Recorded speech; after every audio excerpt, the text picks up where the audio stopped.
ကဲပါဒီနေ့ကတော့21 days for electrical engineer ကပ်နေ day 8ကိုရောက်လာပြီပေါ့နော် day 8ကိုရောက်လာပြီအဲ့တော့ဒီနေ့ဘာအကြောင်းကိုလေ့လာကြမလဲဆိုတဲ့အခါကျတော့ခေါင်းစဉ်အသစ်ဖြစ်သွားတယ်ပေါ့နော်ခေါင်းစဉ်အသစ်ဖြစ်သွားတယ်အဲ့တော့ introduction to capacitors အဲ့တော့ capacitors ဒီအကြောင်းကိုဒီနေ့လေ့လာကြမယ်ပေါ့နော်အဲ့တော့နောက် electrostatic field capacitor နဲ့ပတ်သက်လာပြီဆိုလို့ရှိရင် electrostatic field ကမတိမဖြစ်သိရမယ်ပေါ့နော်အဲ့တော့သူ့ရဲ့ဒီ capacitor ရဲ့လုံးဝ basic အခြေခံပဲပေါ့နော်နောက်ပြီးတော့ the force of attraction or repulsion အဲ့တော့သူက force မှာเนาะပထမကတည်းကပြောခဲ့တယ် force မှာတွန်းအားရှိတယ်ဆွဲအားရှိတယ်ပေါ့နော်အဲ့တော့ဒီ electric ကြောင့်ဖြစ်ပေါ်လာတဲ့ electric field ကြောင့်ဖြစ်ပေါ်လာတဲ့ force လေးပေါ့နော်အဲ force လေးအကြောင်းကိုလေ့လာကြမယ်။နောက်ပြီးတဲ့အခါကျတော့ electric field strength အဲ့တော့ electric field နဲ့ပတ်သက်လာပြီဆိုရင်သူ့ရဲ့ဒီ field ရဲ့ strength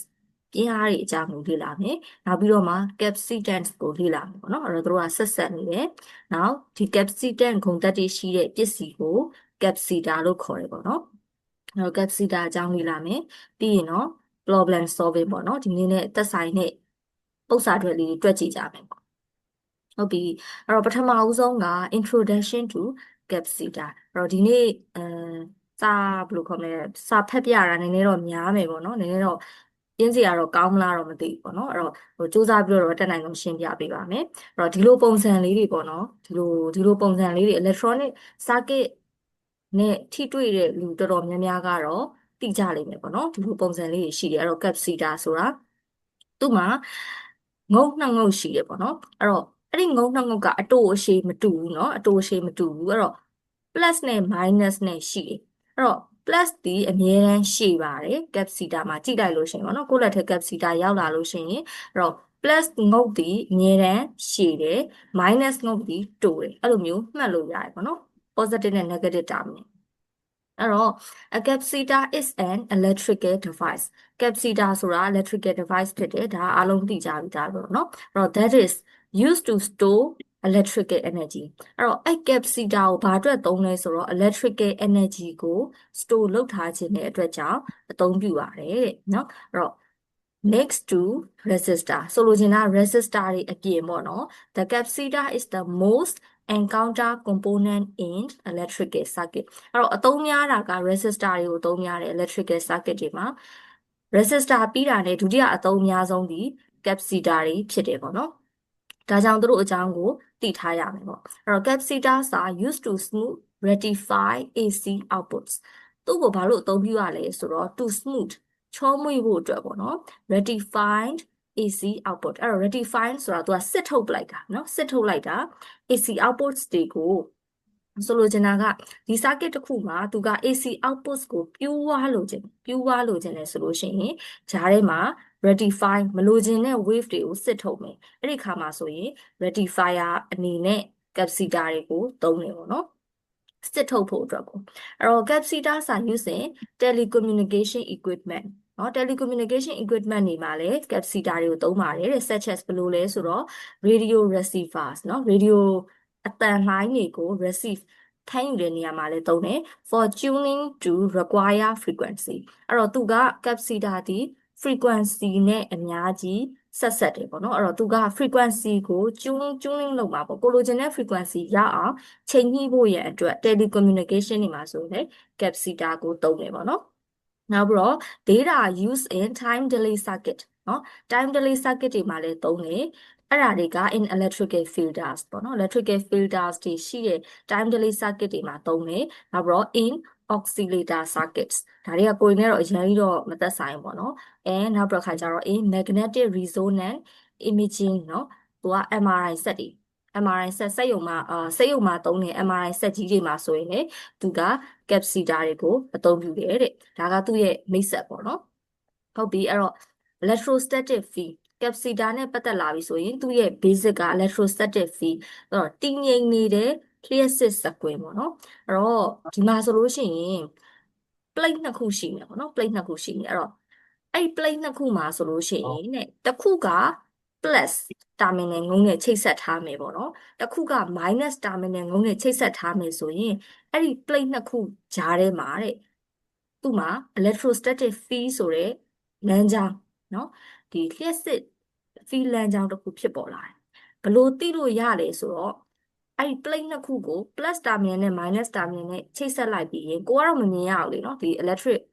electrostatic field ရှိနေတာကိုတော့မမြင်ရဘူးဘယ်လိုစမ်းလို့ရလဲဆိုတော့သူတို့ရဲ့အဲ့ plate နှစ်ခုကြားထဲမှာတဲ့အရင်ဆုံးသူကဒီမှာ negative charge လေးကိုအရင်ထားလိုက်တယ်ပေါ့နော် negative charge လေးကိုအရင်ထားလိုက်တဲ့အခါမှာဆိုအဲ့ negative charge ကဘယ်ကိုရောက်သွားလဲဆိုတော့ plus terminal ဘက်ကိုရောက်သွားပါတယ်တဲ့နော် if an electron မှာ negative charge ရှိရပါတော့ that has a negative charge ကို is placed between the plate နော် is placed ဆိုတာထားလိုက်တာပေါ့ between the plate ဒီ plate နှစ်ခုကြားထဲမှာ negative charge လေးကိုသာထားလိုက်မယ်ဆိုရှင်တဲ့ a force နော်အားတက်ရောက်မှုတစ်ခုက will act ဆိုတာတက်ရောက်တာပေါ့နော် on the electron ဒီ electron ပေါ်မှာအားတက်ရောက်မှုတစ်ခုဖြစ်လာတယ်ပြီးကြတော့ to push it အဲ့ဒီ electron ကို push it တွန်းလိုက်တယ်ဘယ်ကိုလဲဆိုတော့ away from negative plate တနည်းအားဖြင့်သူက negative plate ကနေ positive plate ဘက်ကို electron လေးကရောက်သွားတယ်ပေါ့နော်ဒါက negative charge အကယ်၍များ a positive charge is placed positive charge ကိုသာထားလိုက်မယ်ဆိုလို့ရှိရင် it will be at เนาะသူ့ကိုဘာတက်ရောက်မလဲဆိုတော့ by the force အားတစ်ခုကတက်ရောက်လိုက်မယ်အဲ့တော့ to move it toward the negative plate အဲ့တော့အပေါင်းကိုသာထားမယ် positive charge ကိုသာထားမယ်ဆိုရင်သူက negative plate ဘက်ကိုရောက်ပြီးတော့ negative charge ကိုသာထားမယ်ဆိုရင် positive plate ဘက်ကိုရောက်မယ်အဲ့တော့ဒီ plate နှစ်ခုကို plus နဲ့ minus နဲ့ပေးလိုက်ရုံနဲ့သူတို့ရဲ့ကြားထဲမှာ force တစ်ခုဖြစ်ပေါ်လာတယ်အဲ့တော့ဒီ electron တွေနောက်ပြီး positive charge တွေကိုထားမှသာလေမြင်ရတယ်ဒီတိုင်းမျက်လုံးနဲ့တော့မမြင်ရဘူးပေါ့နော်အဲ့တော့အဲ့ဒီလိုမျိုးအားတက်ရောက်မှုရှိနေတဲ့ field ပေါ့နော်အဲ့တော့ an electric charge အဲ့ဒီခုနကတော့ထားလိုက်တဲ့ electric charge လေးက experience သူကဘာကိုကြုံတွေ့လိုက်ရလဲဆိုတော့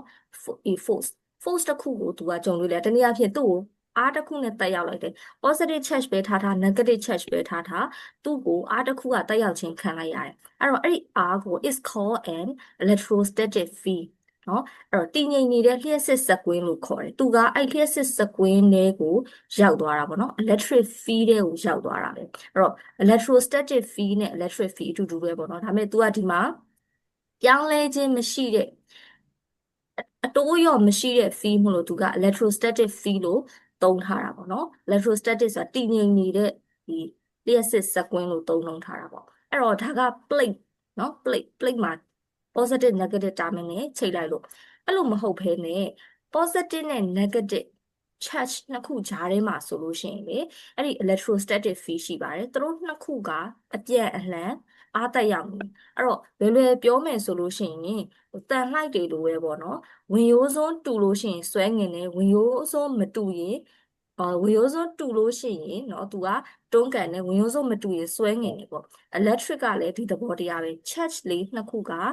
တူနေမယ်သူတို့နှစ်ခုကတူနေမယ်ဆိုလို့ရှိရင် positive ထားရင်သူတို့ကတွန်းကန်မှာ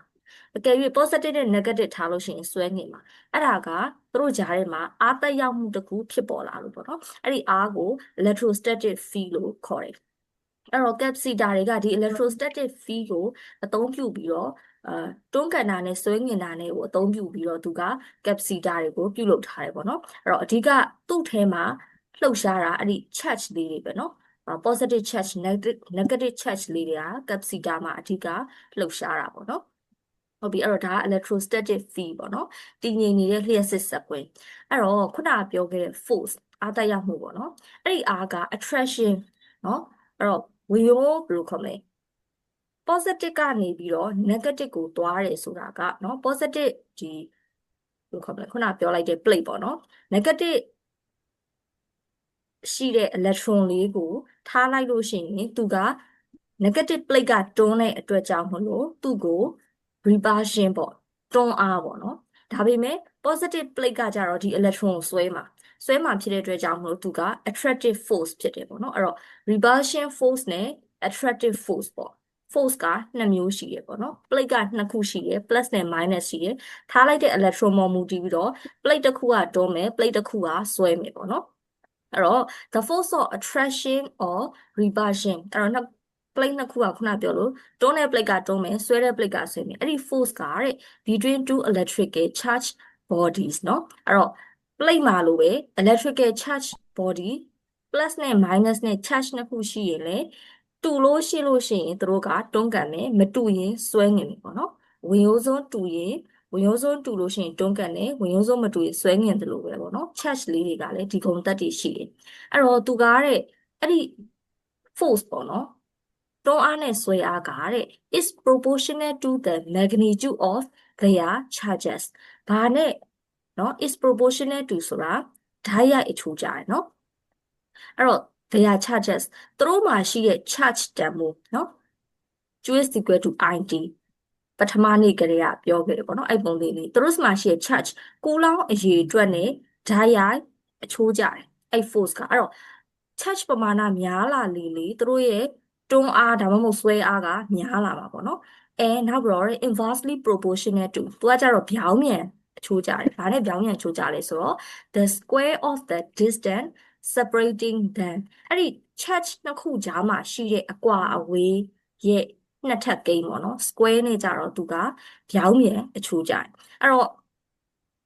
အကွာအဝေးနီးလာလေပေါ့နော်အကွာအဝေးကြီးအဲ့တော့ equation အနေနဲ့စဉ်းစားကြည့်မယ်ဆိုရင် force ကိုလိုချင်လို့ရှိရင်ဒီမှာ k ဆိုတဲ့ constant တစ်ခုပါတယ်အပေါ်မှာကကြတော့ charge နှစ်ခုဖြစ်တဲ့အတွက်ကြောင့်မလို့ Q1 နာမည်ပေးလိုက်မယ်ပေါ့နော် charge Q1 ရဲ့ဒီဘက်က negative charge Q2 ရဲ့သူတို့နှစ်ခုမှာရှိနေတဲ့ charge တွေကိုမြှောက်ရမယ် Q1 Q2 ကိုမြှောက်ရမယ်ကူလောင်နော် charge ပမာဏကူလောင်မြှောက်ရမယ်ပြီးကြလို့ရှိရင် distance square သူတို့ကြားမှာရှိနေတဲ့အကွာအဝေးရဲ့နှစ်ထပ်နဲ့စားရမယ်အဲ့တော့ဒီ equation ရဲ့အပေါ်မှာပေါ့နော်ဒီပိုင်းကိန်းရဲ့အပေါ်မှာရှိတဲ့တန်ဖိုးများလာလေ force အားသက်ရောက်မှုကများလာလေအဲ့လိုပဲဒီအပိုင်းကိန်းရဲ့အောက်မှာရှိတဲ့ distance ကွာခြားမှုကကြီးလာလေနော်ကွာလာလေပြောမယ်ဆိုလို့ရှိရင်အားသက်ရောက်မှုကလျော့လာလေပဲပေါ့ဝေးဝေးရှိတဲ့နှစ်ခုကတွန်းအားဆွဲအားလျော့သွားမယ်နီးနီးရှိတဲ့နှစ်ခုကတွန်းအားဆွဲအားများလာမယ်ဒီသဘောပဲပေါ့နော်အဲ့တော့ဒီ k ရဲ့ constant တန်ဖိုးကကြတော့9 into 10 to the power 9 in a အဲ့တော့လေထုထဲမှာအဲ့ charge particle နှစ်ခုကိုလေထဲမှာပဲထားမယ်ဆိုလို့ရှိရင်သူတို့ရဲ့ constant เนาะ k တန်ဖိုး constant က9 into 10 to the power 9သူကအာသူ့မှာ unit မရှိဘူးပေါ့နော်သူကပြောမယ်ဆိုလို့ရှိရင်သူခုန proportional အချိုးကျတယ်ဆိုတဲ့နေရာကို equation ပြောင်းခြင်းတဲ့အတွက်ကြောင့်သူက constant တစ်ခုထွက်လာတာပေါ့နော်ကဏ္ဍတန်ဖိုးတစ်ခုထွက်လာတာပေါ့အဲ့တော့လေထုထဲမှာဆိုရင်တန်ဖိုးတစ်ခုဖြစ်မယ်နောက်ပြီးတော့ C ဒါမှမဟုတ်လို့ရှိရင်ဂျားကန်တွေတစ်ခုခုမှာဆိုလို့ရှိရင် vacuum ပဲဖြစ်ပေါ့နော်သူ့တန်ဖိုးလေးတွေကပြောင်းသွားမယ်ပေါ့နော်အဲ့တော့အဲ့ဒီလိုမျိုးforce is equal to k q1 q2 by d square ကိုသူ့ကိုဘာလို့ခေါ်လဲဆိုတော့ Coulomb's law လို့ခေါ်ပါတယ်တဲ့အဲ့တော့ဥပမာအားဖြင့်ပေါ့နော်ဥပမာလေးတွေ့မယ် hence the force between two charge spheres in A အဲ့တော့ဒီ force တစ်ခုရှိမယ်အဲ့ force က between two charge sphere ဆိုတာအလုံးလေးကိုပြောတာပေါ့နော်ဒီဟာလေးပေါ့အဲ့အလုံးလေးနှစ်ခုရဲ့ကြားထဲမှာတဲ့အားသက်ရောက်မှုတစ်ခုရှိမယ်အဲ့ဒီအလုံးလေးနှစ်ခုက in A လေထဲမှာရှိပါမယ်တဲ့ with their centers 16 millimeter apart အဲ့တော့သူတို့နှစ်ခုရဲ့ကြားထဲမှာ their centers နော်သူတို့ရဲ့ center ပေါ့ဗဟိုကနေတိုင်းမယ်ဆိုရင်16 millimeter ကွာဝေးပါတယ်တဲ့အဲနောက်ပြီးတဲ့ခါကျတော့ each carrying a charge of plus 1.6 microcoulomb နော်အဲ့တော့အဲ့ဒီအလုံးလေးတစ်လုံးစီမှာဆိုရင်သူတို့ရဲ့ charge မှာသူတို့ရဲ့ charge ပမာဏက plus 1.6 microcoulomb ရှိပါတယ်တဲ့ဒါဆိုရင်သူတို့နှစ်ခုကြားထဲမှာရှိနေတဲ့တွန်းအားဖြစ်မှာပေါ့နော်နှစ်ခုစလုံးက plus 1.6ဆိုတော့ plus အပေါင်း charge ဖြစ်တဲ့အတွက်ကြောင့်နှစ်ခုကတွန်းအားဖြစ်မှာပေါ့အဲ့ဒီတွန်းအားကိုသူကရှာခိုင်းတယ်ပေါ့နော်အဲ့တော့သူ့ရဲ့ equation တိုင်းပဲတွက်လိုက်မယ် force ကိုလိုချင် k q1 q2 by d square အဲ့တော့ k ကလေထဲမှာဖြစ်တဲ့အတွက်ကြောင့်9 into 10 to the power 9အဲ့တော့ q1 နဲ့ q2 ကနှစ်ခုစလုံးကတန်ဖိုးကအတူတူပဲ plus 1.6 microcoulomb ဆိုတော့သူက1.6 into micro က10 to the power minus 6အဲ့တော့ the whole square ပေါ့နော်နှစ်ခုမြှောက်တာအတူတူပဲဆိုတော့ square တင်လိုက်တာပေါ့အောက်မှာကျတော့ distance က16 millimeter 16 millimeter ဆိုတော့16 into 10 to the power minus 3เนาะမီလီကိုပြောင်းလိုက်တယ်ပြီးတော့ the whole square ပေါ့เนาะ distance နဲ့နှောက်လိုက်တာပါ90เนาะ newton ဆိုပြီးတော့ထွက်လာတယ်အဲ့တော့ဒါကcharge နှစ်ခုကိုပေးထားလို့ရှိရင်သူတို့ရဲ့ဂျားထဲမှာရှိတဲ့ force ကိုရှာတဲ့ပုံသေးလေးပေါ့နော်အဲ့တော့သူ့ကိုဘာလို့လဲခေါ်လဲဆိုတော့ Coulomb's law လို့လည်းခေါ်ပါတယ်ဒါကcharge နှစ်ခုရှိပြီဆိုတာနဲ့တို့ကြားထဲမှာ force အားသက်ရောက်မှုတစ်ခုရှိပြီဆိုတာကိုသိရမယ်ပေါ့နော်ဟုတ်ပြီဒါဆိုရင်နောက်ခေါင်းစဉ်လေးဆက်သွားကြမယ်ပေါ့နော်ဒီနေ့စာဖတ်ရတာတော့များမယ်ပေါ့နော်ဟုတ်ပြီအဲ့တော့ electric field strength လျှပ်စစ်စက်ကွင်းရဲ့ပြင်းအားအဲ့တော့ခုနကတော့ charge နှစ်ခုရှိတယ်ပေါ့နော်အဲ့တော့ဒီမှာကျတော့ဘယ်လိုဖြစ်သွားမလဲဆိုတော့ parallel plate နော်ဒီ plate အပြားလေးနှစ်ခုရှိတယ်အဲ့ plate အပြားလေးနှစ်ခုကို distance အကွာအဝေးတစ်ခုထားလိုက်မယ်အဲ့တော့ capacitor ရဲ့အသက်ကနော် capacitor ရဲ့အသက်ကဒီအကွာအဝေးနဲ့လည်းစကားပြောတယ်နော်အကွာအဝေးနဲ့လည်းစကားပြောတယ်အဲ့တော့အဲ့ဒီ plate နှစ်ခုကို plus ငုံ minus ငုံနဲ့ချိတ်ဆက်ထားမယ်ပြီးကြရင်ဒီမှာ V ဆိုပြီးတော့ voltage တစ်ခုကို supply ပေးလိုက်မယ် supply ပေးလိုက်တဲ့အခါမှာဆိုလို့ရှိရင်ဒီ plate နှစ်ခုမှာ positive နဲ့ negative နှစ်ခုနော် terminal ကွဲသွားတဲ့အတွက်ကြောင့်တစ်ဖက်က positive terminal တစ်ဖက်က negative terminal အဲ့ဒီအတွက်ကြောင့်မလို့တို့နှစ်ခုရဲ့ကြားထဲမှာ field ခုနပထမဆုံးပြောခဲ့သလို electrostatic field ဖြစ်ပေါ်လာတယ်ပေါ့နော်အဲ့ဒီ field ကတဲ့ဘလောက်ထိသူ့ရဲ့အားသက်ရောက်မှုကပြင်းလဲဆိုတာကို electric field strength ဆိုပြီးတော့သူကသတ်မှတ်တယ်အဲ့ electric field strength ကိုလိုချင်လို့ရှိရင်တဲ့ V ဆိုတဲ့ supply ဒီမှာပေးလိုက်တဲ့ voltage ကို T ပြီးကြလို့ရှိရင် distance တို့နှစ်ခုကြားကအကွာအဝေးနဲ့စားပေးရတယ်ဒါဆိုရင် volts per meter ဆိုပြီးတော့ electric field strength ထွက်လာတယ်အဲ့တော့တို့ကြားထဲမှာရှိနေတဲ့ပြီးကဘလောက်အားပြင်းလဲမပြင်းလဲဆိုတာကိုအဲ့ဒီ distance ရဲ့နောက်ပြီးတော့ supply ပေးထားတဲ့ voltage ရဲ့ပေါ်မူတည်ပြီးတော့ရှာလို့ရတယ်ပေါ့နော်အဲ့တော့1 volt ပေးလိုက်မယ် distance က1နော်1 millimeter ဒါမှမဟုတ်1 meter ကွာထားမယ်ဆိုလို့ရှိရင် electric field strength က1 volt per meter ရှိမှာပေါ့နော်အဲ့တော့တဲ့အဲ့ electric field strength ကို also call ဘာလို့လဲခေါ်သေးလဲဆိုတော့ potential gradient လို့ခေါ်ပါတယ်အဲ့တော့ potential ဆိုတာက voltage ပဲเนาะ voltage ပဲနောက်ပြီးကြတော့ gradient အဲ့တော့ gradient ဆိုတဲ့သဘောတရားကလေသူကဘယ်လိုခေါ်မလဲများရာကနေနည်းရာကိုပြောင်းသွားတာလည်းရှိတယ်နည်းရာကနေများရာကိုပြောင်းသွားတာလည်းရှိတယ်အဲ့တော့သူကတဖြည်းဖြည်းနဲ့ပြောင်းလဲနေတဲ့အရာဖြစ်တယ်ပေါ့နော်အဲ့တော့ gradient ရဲ့သဘောတရားကအဲ့လိုမျိုးခေါ်တယ်ပေါ့အဲ့တော့ potential gradient သူကဒီ voltage ရဲ့ပြောင်းလဲခြင်းကိုပဲသူကဖော်ပြတာပဲပေါ့နော် electric field strength ကို potential gradient လို့လည်းခေါ်တယ်အဲ့တော့သူက supply ပေးထားတဲ့ voltage ကိုတီးပြီးကြလို့ရှိရင်သူတို့နှစ်ခုကြားမှာ plate နှစ်ခုကြားမှာရှိတဲ့အကွာအဝေးနဲ့စားရမယ် unit က volt per meter ဖြစ်တယ်ပေါ့နော်ဟုတ်ပြီအဲ့တော့ electric field strength ကိုလည်းလေ့လာပြီးသွားပြီပေါ့နော်ဒီထိကိုမရှင်းတာနားမလည်တာရှိလို့ရှိရင်မေးလို့ရပါတယ်နော်โอเคအဲ့ဆိုလို့ရှိရင်ဆက်သွားလိုက်မယ်နော်ဟုတ်ပြီအဲ့တော့ capacitance လာပြီပေါ့နော်အဲ့တော့အရှိမ capacitor နဲ့ပတ်သက်တဲ့အခြေခံတွေ capacitance ပေါ့နော် capacitance နဲ့ပတ်သက်တဲ့အခြေခံတွေသိပြီးသွားပြီဆိုတော့အခု capacitance ပေါ့နော် capacitance ကိုဓာတ်ရိုက်ပြောမယ်ပေါ့အဲ့တော့ capacitance ကတဲ့ဒီလိုမျိုးဒီ plate နှစ်ခုကို separate လုပ်ထားတယ်ခြားထားတယ်ပြီးကြရင်သူ့ကို plus မဟုတ် minus မဟုတ်ပေးလိုက်တယ်နော်အဲ့တော့ပထမဆုံးပုံမှာကလေးကပြောခဲ့တယ်ပေါ့နော်ဒီလိုမျိုး plus မဟုတ် minus မဟုတ်ရှိတယ်သူတို့ကအဲ့တော့တစ်ခုကအရှည် plus ဒီအရှည် minus ဒီအတူပေါ့သူ့ကိုပေးရမယ်ပေါ့နော်ပေးမှသာလျှင်သူကဂျားထဲမှာ separate ဖြစ်ပြီးတော့ positive charge negative charge ကကွဲမှာပေါ့နော်အဲ့တော့ capacitance ဆိုတာတဲ့ static electric field နော် static electric field သူ့စီမှာဆိုတည်ငြိမ်နေတဲ့ electric field ရှိမယ်သူကဘယ်ကနေပြီးတော့ arise from electric charge အဲ့တော့ positive negative ငုတ်ပေးလိုက်တဲ့အတွက်ကြောင့်မလို့တစ်ဖက်မှာ positive charge စုသွားမယ်တစ်ဖက်မှာ negative charge စုသွားမယ်နော်အဲ့ဒီကနေပြီးတော့တည်ငြိမ်နေတဲ့ electric field တစ်ခုကိုရရှိတယ်အဲ့တော့ electric field lines beginning and ending on electric charge အဲ့တော့အဲ့ electric field lines တွေကဒါစာလို့ရေးထားလို့ရှုပ်တာပေါ့နော်အဲ့တော့တစ်ဖက်မှာ positive တစ်ဖက်မှာ negative ရှိရတဲ့အတွက်ကြောင့်မလို့တို့နှစ်ခုကြားထဲမှာ electric field တွေရှိမယ်အဲ့ electric field ဒီ static electric field တည်ငြိမ်နေတယ်ပေါ့နော်သူကပြောင်းလဲခြင်းမရှိဘူးပေးထားတဲ့ volt တည်ငြိမ်နေသမျှသူကပြောင်းတည်ငြိမ်မှာပဲပေါ့နော် Thus ဒါကြောင့်မလို့ the presence of the field indicates the presence of equal positive and negative electric charge on the two plates of figure အဲ့တော့သူ့မှာဆိုလို့ရှိရင်ပေါ့နော်ဒီ presence of field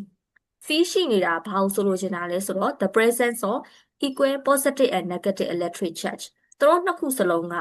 electric charge နဲ့positive charge နဲ့ negative charge နှစ်ခုစလုံးက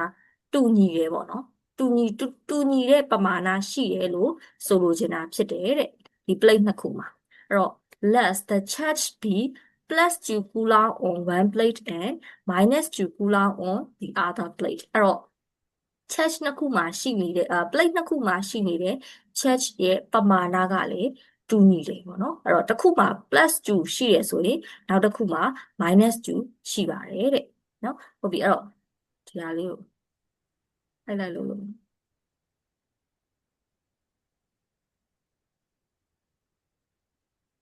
the property of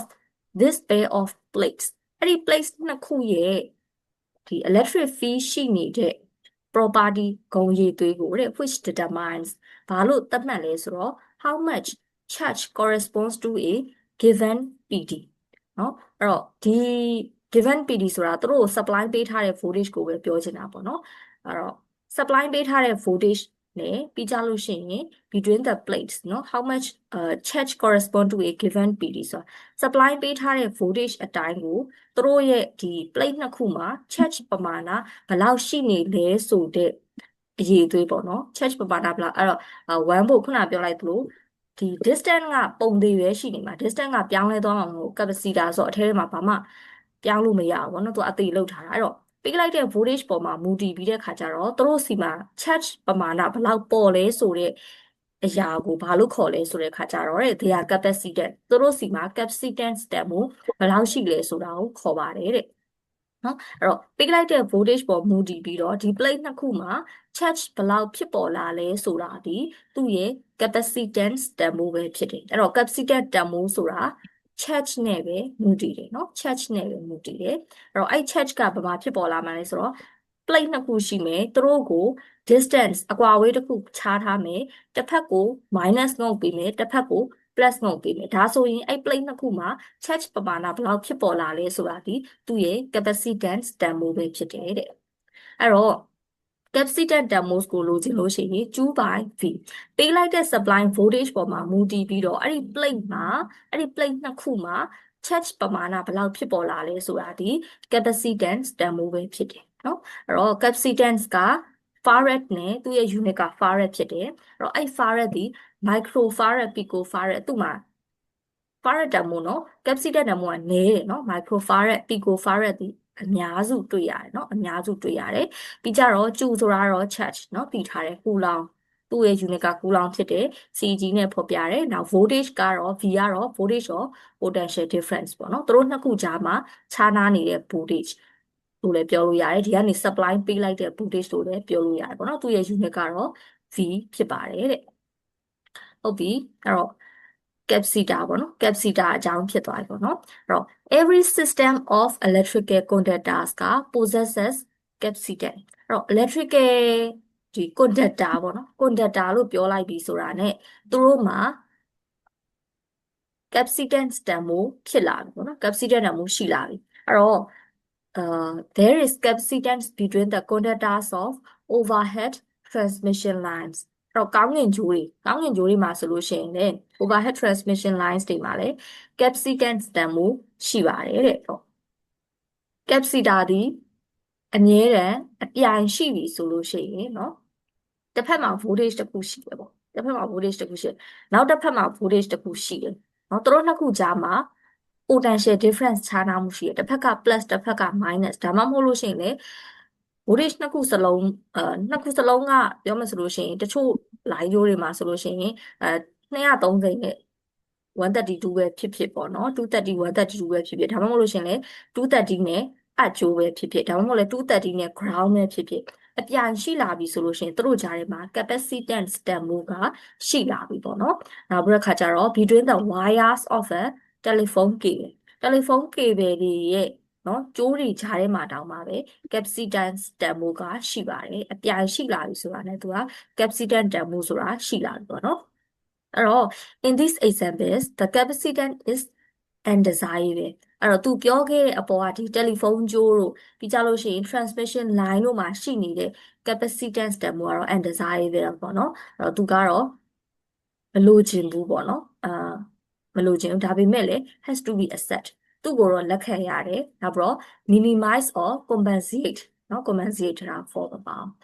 minimize or compensate အဲ့တော့အဲ့ဒီ capacitance တန်ဖိုးတွေကမလိုချင်တဲ့တန်ဖိုးတွေဖြစ်တယ်အဲ့အတွက်ကြောင့်မလို့သူတို့တွေကအမြဲတမ်း short ချပြရတယ်ပေါ့နော်အဲ့ capacitance တန်ဖိုးရော့အောင်ပဲစဉ်းစားရတယ်အဲ့ overhead line မျိုးကြီးတွေတွဲလို့ရှိရင်ပေါ့နော်အဲ့တော့ device specially constructed to possess capacitance are called capacitor အဲ့တော့ supply voltage တစ်ခုပေးပြီးတော့ဒီ charge ဖြစ်ပေါ်အောင်ပေါ့နော် supply voltage တစ်ခုပေးလိုက်တယ် plate နှစ်ခုကိုခြားထားတယ်အဲ့ဒီတန်ဖိုးအဲ့ဒီအရာဝတ္ထုကိုသူက capacitor လို့ခေါ်တယ်ပေါ့နော်အဲ့တော့အဲ့ capacitance effect ရှိတဲ့အရာဝတ္ထုကို capacitor လို့ခေါ်တယ်အဲ့တော့နောက်တစ်မျိုးဘယ်လိုလဲခေါ်လဲဆိုတော့ condenser လို့လည်းခေါ်ပါတယ်တဲ့နော် condenser လို့ခေါ်ရင်ဒါ capacitor ဆိုတာသိရမယ်ပေါ့နော်as they used to be called condenser လို့လည်းခေါ်ကြပါတယ်တဲ့အဲ့တော့ in its simple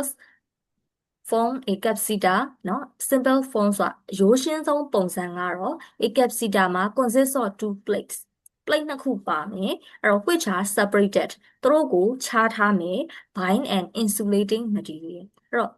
ခုနကတော့ဒီခြားထားတယ်ဆိုတာလေထဲမှာလည်းခြားထားမယ်เนาะစီထဲမှာလည်းခြားထားမယ်ဒါပေမဲ့ capacitor တွေမှာကျတော့အဲ့ plate နှစ်ခုကို insulation တစ်ခုကြားထဲမှာခံထားတယ်ပေါ့နော်အဲ့တော့အဲ့ insulation ကို known as dielectric လို့ခေါ်တယ်ပေါ့နော် dielectric လို့ခေါ်တယ် insulation တစ်ခုခြားထားတယ်အဲ့ plate နှစ်ခုမှာအဲ့တော့ a capacitor has the ability to store a quantity of static electricity အဲ့တော့ capacitor မှာဆိုလို့ရှိရင်သူ့မှာဘာအရေးသွေးရှိလဲပေါ့နော်သူဘာလို့ပေးနိုင်လဲဆိုတော့ to store သို့လောင်ထားမယ် a quantity of static electricity အဲ့တော့ပမာဏတစ်ခုလျှပ်စစ်เนาะ electricity တနည်းအားဖြင့် charge ကိုတူလောင်ထားတာပဲပေါ့အဲ့ charge ကိုတူလောင်ထားနိုင်တဲ့အရည်အသွေးရှိတယ်တဲ့ capacitor မှာเนาะအဲ့တော့ဘာကြောင့်လဲဆိုတော့သူ့စီမှာ plate နှစ်ခုเนาะ plate နှစ်ခုပုံစံပါတယ်ပြီးကြရင်ဂျားထဲမှာ insulation တစ်ခုခံထားတယ်အဲ့တော့ကြောင့် voltage ပေးလိုက်တာ ਨੇ charge တွေက plus နဲ့ minus နဲ့ကွဲသွားပြီးတော့သူ့ထဲမှာ electric field တစ်ခုဖြစ်ပေါ်လာတယ်အဲ့ဒီအားဖြင့်သူကဒီ static electricity ကိုတိုးလောင်ထားတယ်ပေါ့နော် energy ကို store လုပ်ထားတယ်ပေါ့နော် capacitor ဟုတ်ပြီအဲ့တော့ capacitor မှာဆိုလို့ရှိရင်ပေါ့နော် fixed capacitor ဆိုတာရှိတယ်နောက်ပြီးကြလို့ရှိရင် variable capacitor ဆိုတာရှိတယ် resistor မှာလိုပဲပေါ့နော် fixed resistor ရှိတယ် variable resistor ရှိတယ်အဲ့တော့ fixed resistor ဆိုရင်တော့ပြောင်းလဲလို့မရဘူးပေါ့နော်သူပုံပေးထားတဲ့သူထုတ်လုပ်ထားတဲ့တန်ဖိုးတိုင်းနဲ့သုံးရမယ် variable capacitor ဆိုလို့ရှိရင်တော့သူကပြောင်းလဲလို့ရမယ်ပေါ့နော်အဲ့တော့ capacitor ဒီ charge ကိုပဲအဓိကထားပြီးတော့သူကတိုးလောင်ထားတာဖြစ်တယ်ပေါ့နော်အဲ့တော့ the charge to store in the capacitor အဲ့တော့အဲ့ capacitor မှာတိုးလောင်ထားတဲ့ charge တန်ဖိုးကိုလိုချင်လို့ရှိရင်ကြတော့ Q is equal to IT နဲ့တွက်လို့ရတယ်ပေါ့နော် Q is equal to IT နဲ့တွက်လို့ရတယ်ဒါပထမအောင်ဆုံးနေ့မှာကလေးကတွက်ထားတဲ့ပုံတွေနည်းပဲပေါ့နော်အဲ့တော့ I ကကြတော့ current အဲ့တော့ဒီ circuit မှာစီးသွားမယ် current ပေါ့နော်နောက်ပြီးကြလို့ရှိရင် T က times အဲ့တော့အဲ့ current ကဘယ်လောက်ကြာစီးလဲပေါ့နော်အဲ့နှစ်ခုကိုမြှောက်ပြီးတော့ဒီ capacitor မှာ store လုပ်ထားတဲ့ charge ပမာဏကိုတွက်ထုတ်လို့ရမယ်ပေါ့နော်အဲ့တော့အဲ့ plate နှစ်ခုရှိရင်အဲ့ plate နှစ်ခုလုံးမှာတိုးလောင်ထားတဲ့ charge ကquantity ကအတူတူပဲပေါ့နော်ဟုတ်ပြီအဲ့တော့ဒါဆိုလို့ရှိရင် problem solving ကိုရောက်သွားပြီပေါ့နော်ဒီနေ့နည်းနည်းမြန်နေတယ်လို့ပဲနော်အဲ့လိုထင်ရလားပထမတစ်ချိန်နဲ့တင်ပြီးသွားပြီအဲ့ဆိုလို့ရှိရင်အဲ့တော့ဒုတိယပိုင်းမှာဘယ်လောက်နားလဲဆိုတာကိုပြန်ပြီးတော့တယောက်ချင်းစီပြန်ရှင်းခိုင်းပြီနော်ကောင်းတယ်မလားโอเคအဲ့ဒါဆိုလို့ရှိရင်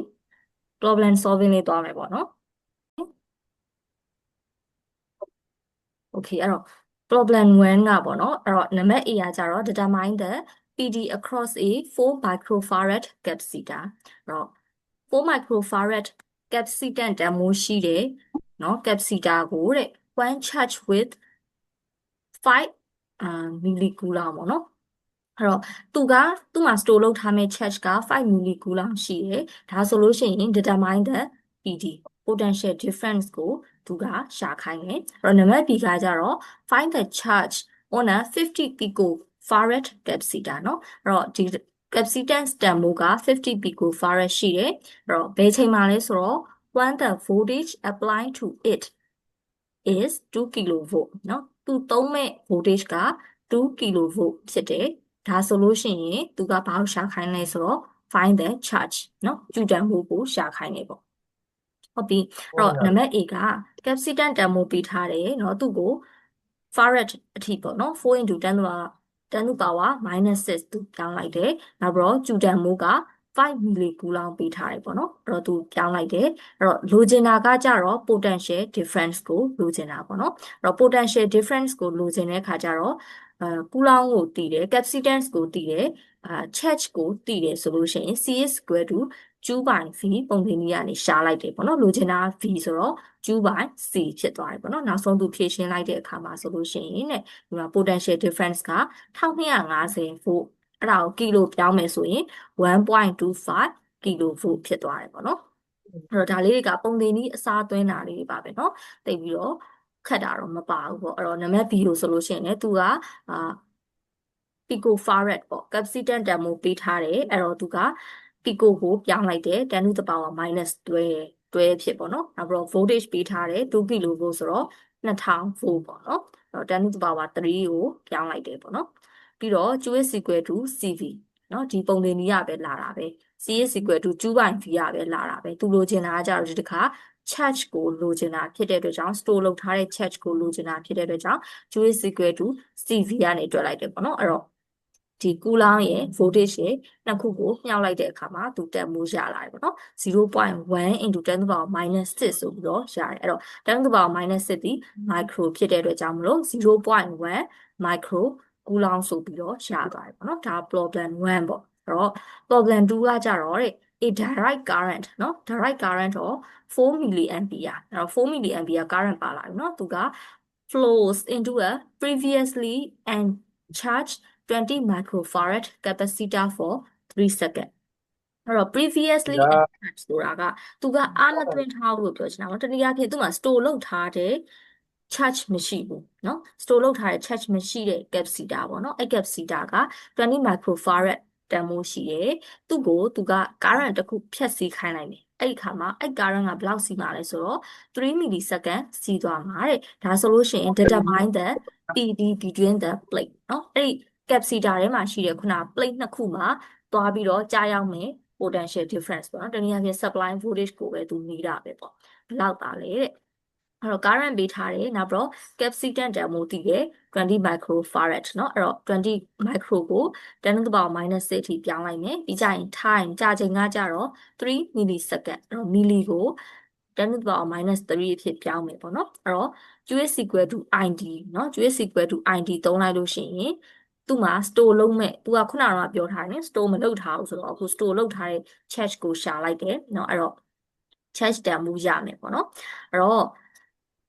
သူမေးချင်တာကအဲ့ charge ကိုမေးချင်တာမဟုတ်ဘူးဘာကိုမေးချင်တာလဲဆိုတဲ့အခါကျတော့ potential difference ကိုမေးချင်တာအဲ့တော့ V is equal to Q by C ဒီပုံသင်နည်းပဲပေါ့နော် C is equal to Q by V ကနေ voltage ကိုလိုချင်တော့ဒီ charge ကိုတီးပြီးတော့ဗာလဲ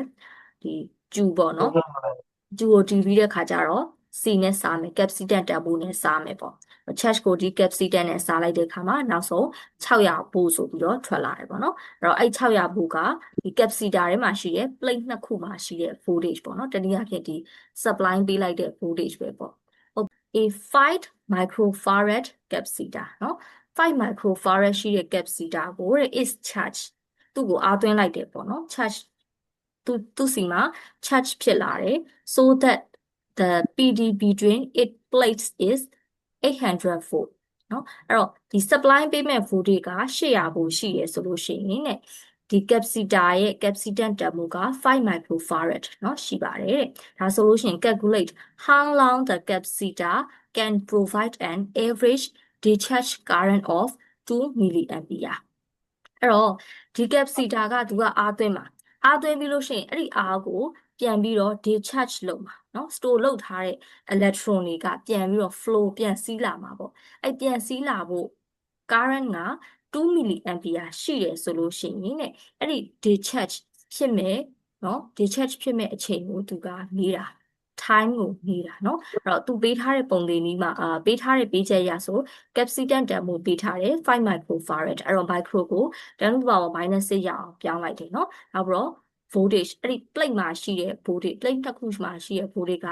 800 volt ဖြစ်တယ်เนาะနောက်ပြီးကြလို့ရှိရင် current က2 milliampere ပေးထားတယ်သူက time ကိုလိုချင်တာအဲ့တော့သူသုံးမဲ့ပုံလေးကြီးက Q is equal to IT ကနေပြီးတော့ time ကိုရှာပါပြန်ပြီးတော့ discharge လုပ်မယ်ဒီ store လုပ်လိုက်တဲ့ electron တွေကိုပြန်ပြီးတော့ discharge လုပ်မယ်အချိန်ပေါ့နော်အဲ့တော့ time ကိုလို့ချင်းရင် Q by I ဆိုတော့ Q ကနော် Q ဆိုတဲ့ coulomb ကမသိမဖြစ်သိရမယ်အဲ့တော့ Q ကိုလို့ချင်းတော့ CV နဲ့ရှာလိုက်တယ်ပေါ့နော် C is equal to Q by V ကနေပြီးတော့ဒီ capacitance ရဲ့ current တွေကိုမြှောက်လိုက်တယ်အဲ့ဒီကနေ Q ရမယ်အဲ့ဒီ Q ကိုသူ့မှာစီးသွားမယ်ဒီမှာ current နဲ့နော် current နဲ့စားလိုက်လို့ရှိရင် time တန်ဖိုးရလာအဲ့တော့သူက2 seconds ပဲကြာတယ်ပေါ့နော် discharge လုပ်ဖို့အတွက်ကိုသူက2 second ကြာပါတယ်တဲ့